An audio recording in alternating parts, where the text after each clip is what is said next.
வாடகை ஒப்பந்தத்தை பொறுத்த வரைக்கும் நீங்கள் யார் தயார் செய்தாலும் அதை எல்லா ஒவ்வொரு வரிகளையும் படித்து பார்த்து அது உங்களுக்கு சரியாக இருக்கா, சாதகமாக இருக்கா, பாதகமாக இருக்கா, ஏதோ ஒரு பாதகமாக இருந்தால் அதை இப்போ முதல்ல கரெக்ட் பண்ணிக்கிறது தான் ஒரு புத்திசாலித்தனம். லேண்ட்லார்ட் அப்படின்னா யார் அப்படின்னா, யார் வாடகை வாங்குவதற்கு உரிமை பெற்றவரோ அவர் லேண்ட்லார்டு. யார் டெனண்ட்டுன்னா யார் வாடகை செலுத்த கடமைப்பட்டவரோ அவர் டெனண்ட்டு. ஸோ அவருக்கெல்லாம் அவர் கீழே ஒருத்தர் சப் டெனண்ட் கொடுத்துருந்தா அவரும் வாடகைக்கு செலுத்த கடமைப்பட்டிருந்தானா அவரும் டெனண்ட்டுன்ற மாதிரி மீனிங் வரும். வாடகை ஒப்பந்தத்தை பார்த்தீங்கன்னா ஒரு அட்வொகேட்டை கொடுத்து தயார் பண்ணுறதுன்றது ஒரு சரியான முறையாக இருக்கும். ஏன்னா அவங்களுக்கு அதுலேயே அனுபவத்தில் இருக்கிறவங்களாக இருக்கும். அந்த டைப்பிங் சென்டரில் போய் ஏதோ ஒரு ஃபார்மேட் எடுத்து பண்ணாலும் சரி, இல்லை இதுக்கு முன்னாடி யாராவது போட்டிருந்த ஃபார்மேட் எடுத்து பண்ணாலும் சரி, இல்லை நீங்களே போட்டிருந்தாலும் சரி, 1க்கு 2 தடவை 3 தடவை படிச்சு பாருங்க. படிச்சு பார்த்து அதுல உங்களுக்கு எல்லாமே சரியா போட்டிருக்கீங்களா, அந்த டேர்ம்ஸ் அண்ட் கண்டிஷன். ஏன்னா நீங்க தான் நிர்ணயிக்கிறீங்க. Tamil Nadu buildings lease and rent control act அப்படின்னு சொன்னாங்க.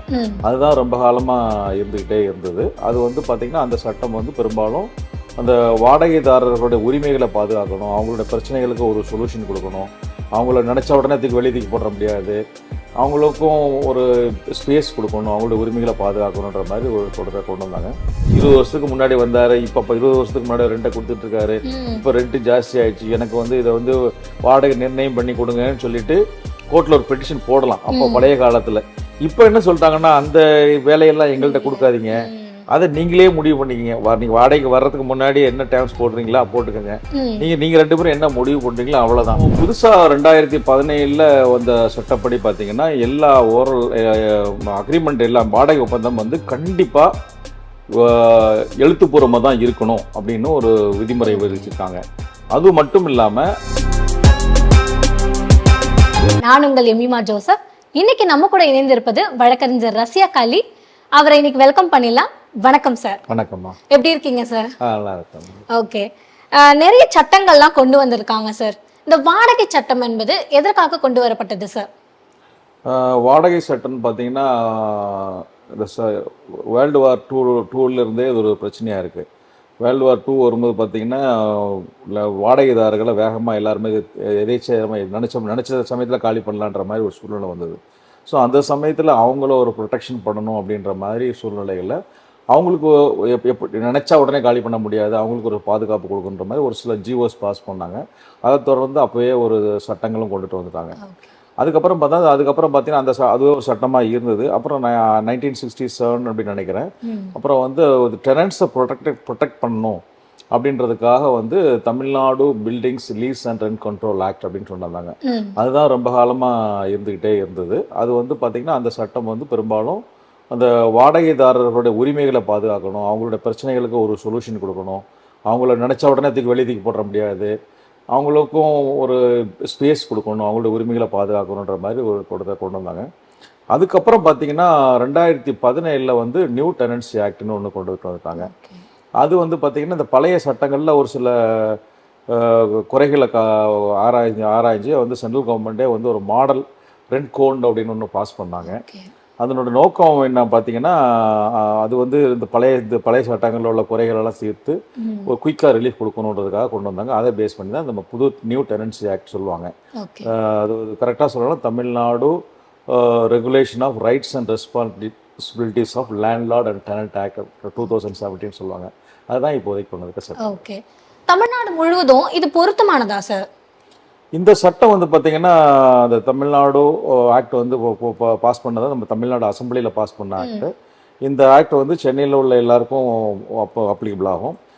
சென்னையில் உள்ளவங்க மட்டும் கிடையாது, சென்னையில் உள்ள தமிழ்நாடு ஏரியா ஃபுல்லாக என்டையர் தமிழ்நாடுக்கு இந்த சட்டம் தான் வாடகைதாரர் லேண்ட்லார்டு ஓனர்ஸ்குள்ள பிரச்சனைகளுக்கு சொல்யூஷன்னா இந்த ஆக்ட் படி சொல்லப்பட்ட ப்ரொவிஷன் படி தான் நம்ம பெடிஷன் ஃபைல் பண்ணோம். இது ஃபுல்லாக தமிழ்நாடு ஃபுல்லாக அப்ளிகபிள் ஆகும். ஓகே. இந்த சட்டம் என்பது எந்த சட்டத்திற்கு மாற்றா வந்தது சார்? இதுக்கு முன்னாடி பார்த்தீங்கன்னா அதான் சொன்னபடி தமிழ்நாடு பில்டிங்ஸ் ஆக்ட் இருந்தது. அந்த ரெண்ட் கண்ட்ரோல் ஆக்ட்னு சொல்லுவாங்க. அது 1967 பாஸ் பண்ணப்பட்ட ஆக்ட். அதை ரத்து பண்ணிட்டு தான் இப்போ புது சென்ட்ரல் கவர்மெண்ட் ஒரு கோடு மாடல் ரெண்ட் கோடு கொண்டு வந்தாங்க.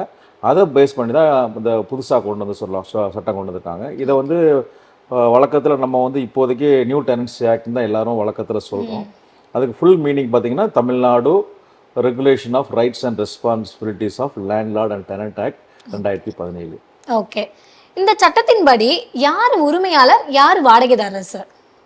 உரிமையாளர்னு பார்த்தீங்கன்னா லேண்ட்லார்டுன்னு சொல்லுவாங்க. லேண்ட்லார்டுன்றது வந்து ஒரு சொத்தினுடைய ஓனராக இருக்கலாம்.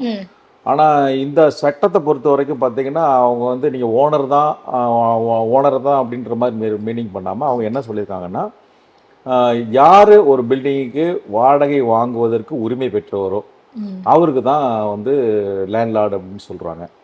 அப்போ இப்போ வந்து உதாரணத்துக்கு வந்து ஒரு சொத்து ஒருத்தரத்தில் இருக்கும், இன்னொருத்தர் செட்டில் வேற பிள்ளைங்க பேரில் செட்டில்மெண்ட் பண்ணியிருப்பாங்க. ஒரு உதாரணத்துக்கு வச்சுங்களேன், ஒரு நான் தான் ஓனரு, இந்த ப்ராப்பர்ட்டி என் பையன் பேரில் செட்டில்மெண்ட் பண்ணிட்டேன். செட்டில்மெண்ட் பண்ணிட்டா நான் ஒரு உரிமையை வச்சுக்கிறேன். என்ன வச்சுக்கிறேன்னா, நான் சாவர வரைக்கும் இந்த பில்டிங்கில் உள்ள வரக்கூடிய ரெண்டெல்லாம் நான் தான் ரிசீவ் பண்ணுவேன் அப்படின்ற ஒரு உரிமையை நான் வச்சுக்கிட்டேன்னா, இந்த பில்டிங்கை பொறுத்த வரைக்கும் ஓனர்னா என் பையன், இதுக்கு லேண்ட்லார்டுனா நான் தான், ஏன்னா நான் இருக்க வரைக்கும். ஸோ அதான் அதுக்கு சட்டத்தில் என்ன சொல்லியிருக்காங்கன்னா, லேண்ட்லார்ட் அப்படின்னா யார் அப்படின்னா, யார் வாடகை வாங்குவதற்கு உரிமை பெற்றவரோ அவர் லேண்ட்லார்டு. யார் டெனண்ட்டுன்னா யார் வாடகை செலுத்த கடமைப்பட்டவரோ அவர் டெனண்ட்டு. ஸோ அவருக்கெல்லாம் அவர் கீழே ஒருத்தர் சப் டெனண்ட் கொடுத்துருந்தா அவரும் வாடகைக்கு செலுத்த கடமைப்பட்டிருந்தாருன்னா அவரும் டெனண்ட்டுன்ற மாதிரி மீனிங் வரும். ஓகே, வாடகை ஒப்பந்தம்னா என்ன சார்?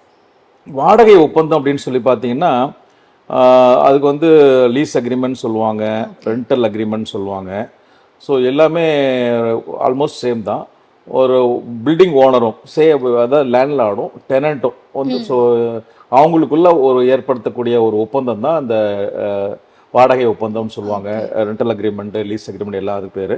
அதில் வந்து என்ன சொல்லியிருப்பாங்கன்னா, அதில் வாடகை எவ்வளோ அட்வான்ஸு, எவ்வளோ காலத்துக்கான வாடகை, எந்த ப்ராப்பர்ட்டி மேலே வாடகை, என்ன டேர்ம்ஸ் அண்ட் கண்டிஷன்ஸு, அது எல்லாத்தையும் அதில் மென்ஷன் பண்ணி, அதுதான் வாடகை ஒப்பந்தம். இப்பெல்லாம் எழுதி அதுக்கப்புறம் ஒரு ஒப்பந்தம் மாதிரி போடுறாங்க சார். இது கட்டாயமா சார் எழுத்து மூலமா ஒரு ஒப்பந்தம் போடுறது?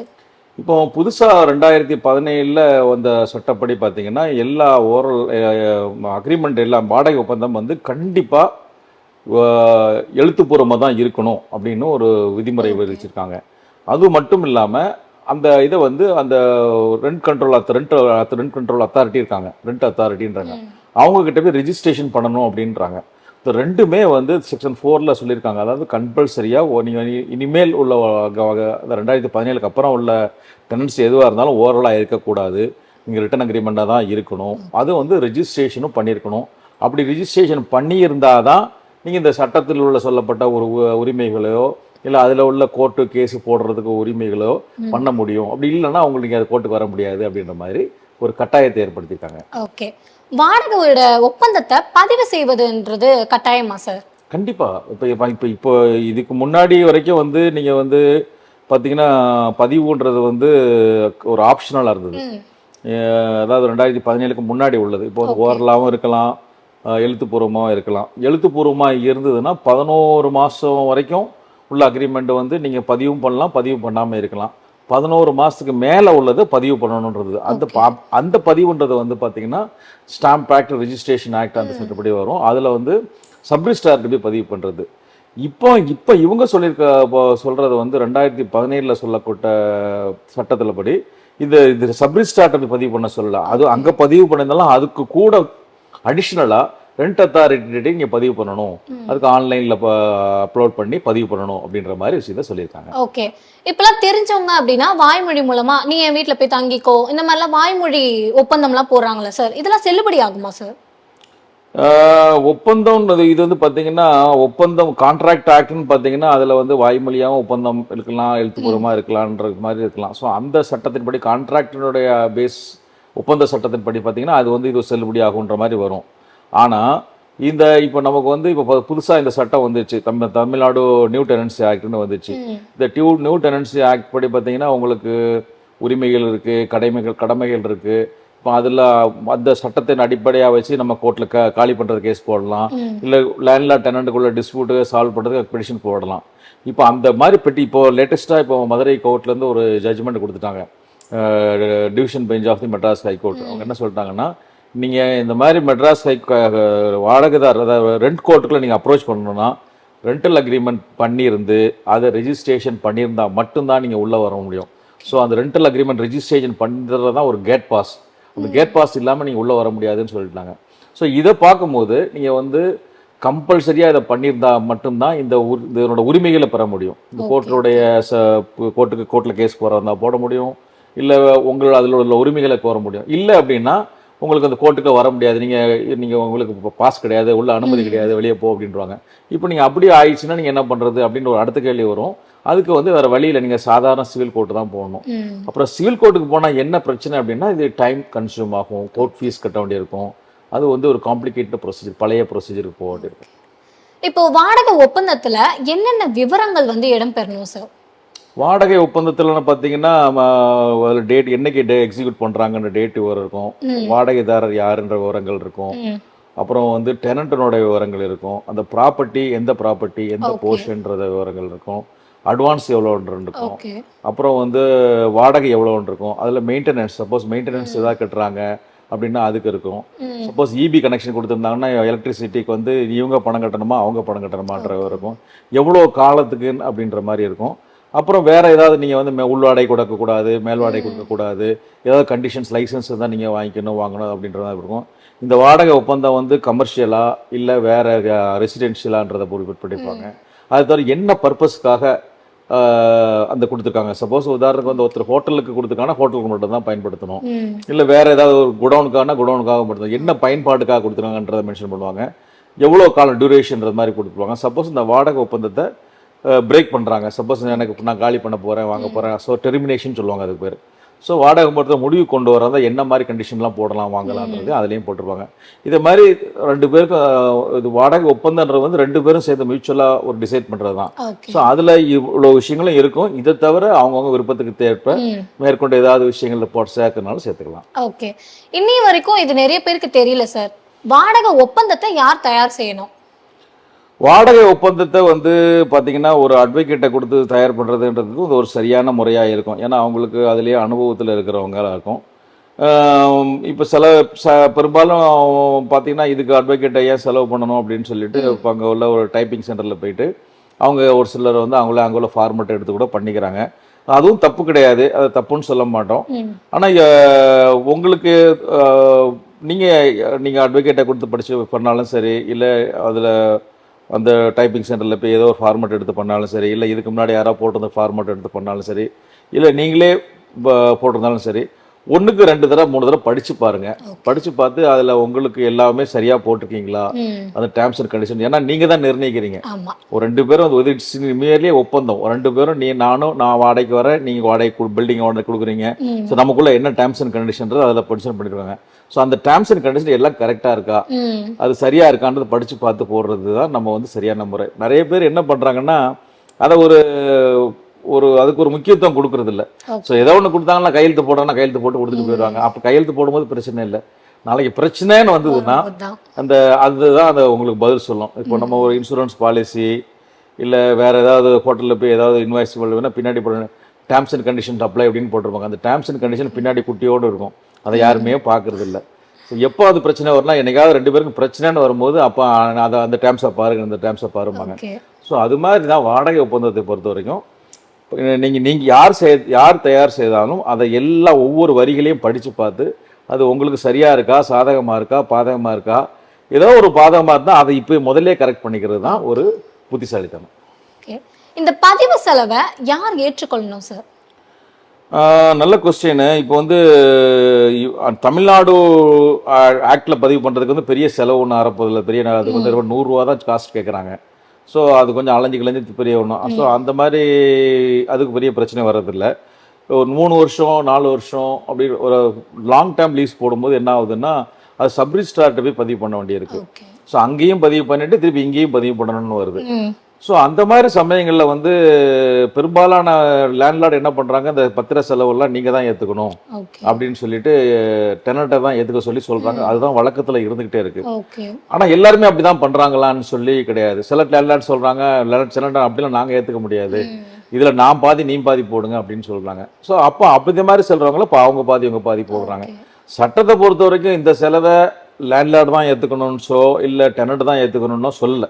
ஓகே, அதை நீங்கள் தான் முடிவு பண்ணுறீங்க. நீங்கள் வந்து நான் லேண்ட்லார்டு ஏற்றுக்கணும்னு சொன்னால் லேண்ட்லார்டு ஏற்றுக்கணும், டெனண்ட் எடுத்துக்கணும்னா டெனண்ட் எடுத்துக்கணும், இல்லை ஆளுக்கு பாதி பாதி போய் ஏற்றுக்கணும்னு சொன்னால் ஆளுக்கு பாதி பாதி. ஸோ அதை வந்து முடிவு பண்ணுற ஆளுங்க வந்து லேண்ட்லார்டும் டெனண்ட் தான். ஓகே. இப்போ நான் வாடகைக்கு போறேன் அப்படின்னா அந்த வாடகையோட உரிமையாளர், அந்த வீட்டோட உரிமையாளர் இருக்காங்க இல்லையா, 2 பேரும் சேர்ந்து அந்த வாடகையை முடிவு செய்யலாமா சார்? இப்போ எனக்கு நான் இவ்வளவுதான் தர முடியும், என் வீட்டோடைய வேல்யூ இவ்வளவுதான் அப்படின்னு சொல்லிட்டு ஒரு பரஸ்பரம் முடிவு செய்ய முடியுமா?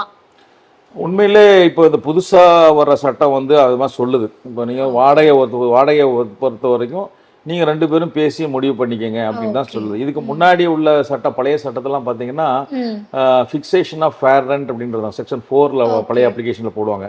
ஸோ அப்போ வந்து லேண்ட்லார்டுக்கும் டெனண்ட்டுக்கும் பிரச்சனையாயிடுச்சு.